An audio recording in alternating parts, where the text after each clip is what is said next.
Okay, well, welcome to part 2 of our stamping video at the Stamp Warehouse. We are going to do a little stamping project using the Starfish stamp that we made today. So let's get started.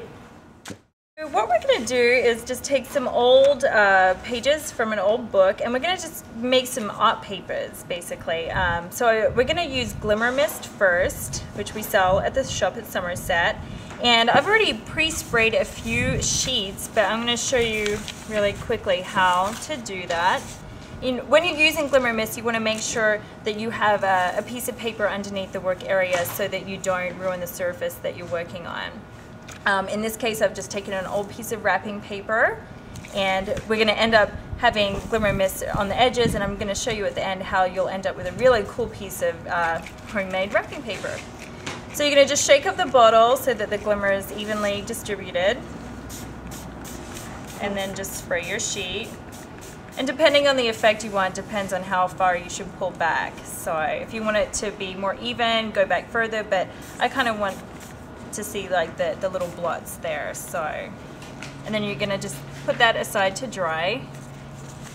And then I've got one that's already dried here. I'm going to take some gesso from the Claudine Helmer Studio line, and that's what we're going to use to stamp with. So I've put some just onto a little plastic container here, and then I'm just going to paint it onto the stamp. So you could use regular like StazOn ink, or any kind of ink actually, for stamping if you want, but I just thought it would be fun to use the gesso today. So,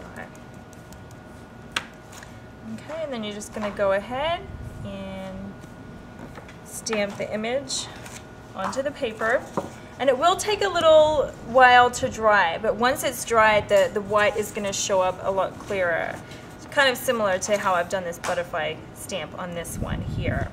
So, and then I'm also going to show you one other fun technique that I've been doing a lot lately. We just take some bubble wrap. It's a great way to recycle as well. You can use this in your artwork. You're going to take a clear piece, and then we're going to use some colored acrylic paint and just pour some out onto a foam brush. And then you're just going to, a little windy there, you're just going to go ahead and paint the acrylic paint right onto the bubble wrap. And I might actually just do a little bit more, because the more that's on there, the more it's going to show up when you stamp it onto your piece of paper. And then just flip it over and just apply a little bit of pressure. And then do the bottom section as well, so we cover the whole sheet. And peel it back.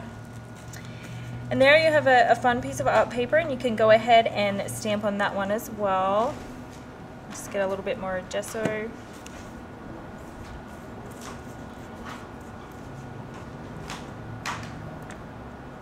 just stamp the image. Okay. And then you're just going to put those aside to dry.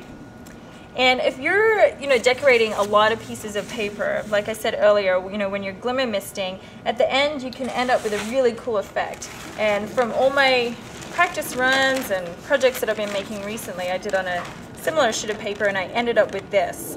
So you can just end up with a really cool piece of wrapping paper that you can use, cut up and collage it in your artwork, or use it as gift wrap, anything you like. So. Okay, and just quickly, I just wanted to show you one of our most recent copies of Take 10. If you want to see some cool stamping projects done with stamps and product from the shop at Somerset, you can purchase our magazine online or at any retailer that sells our publications. And these are just a few samples of some projects that we've done using stamps that we make. So there's that. And thank you very much for joining us with both of our creative how-to videos today, and we will see you again soon.